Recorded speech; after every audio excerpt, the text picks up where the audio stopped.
दरियाए स्वात के किनारे कायम तजावुजात के खिलाफ ऑपरेशन आज दूसरे रोज भी जारी रहा। इंसदादी तजावुजात ऑपरेशन के दौरान दरियाए स्वात के किनारे कायम 40 से ज्यादा तजावुजात को मिसमार किया गया। इस पर हम बात करते हैं डॉन न्यूज़ के रिपोर्टर मुराद अली खान से। मुराद, बताइएगा क्या तमाम इलाका तजावुजात से खाली करवा लिया गया और किसी किस्म की मज़ाहमत तो नहीं देखने में आई इस ऑपरेशन के दौरान?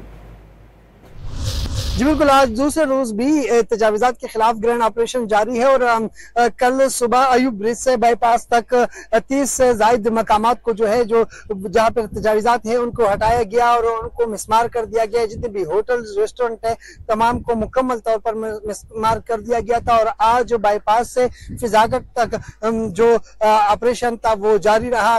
तो फिजागट में जो एक प्राइवेट पार्क था उसको मिसमार कर दिया गया और इसके बाद यहाँ पर जो साबिक गवर्नर है उसकी जायदाद में जो है भारी मशीनरी खड़ी है। मेरे अकब में आप देख सकते हैं जो वफाकी वजीर है उसके होटल भी मौजूद है। तो जो जिली इंतजामिया की भारी मशीनरी और पुलिस जो है उसकी बड़ी तादाद में नफरी यहाँ पर मौजूद है, इंतजामिया मौजूद है। आज जो है यहाँ तक कार्रवाई की गई और कुछ तजावुजात जो है उसको यहाँ तक हटाया गया। कल भी ऑपरेशन जारी रहेगा। 49 मकामात जो है उसकी निशानदेही की गई है, उसको पॉइंट आउट किया गया है और उनके खिलाफ कार्रवाई की जाएगी। और उनका ये भी कहना था कि लंडाके से कालाम तक ये जितने भी तकरीबन 150 से ज्यादा मकामात है जो तजावुजात है उनको भी हटाया जाएगा। जी शुक्रिया, आप हमें अपडेट कर रहे थे।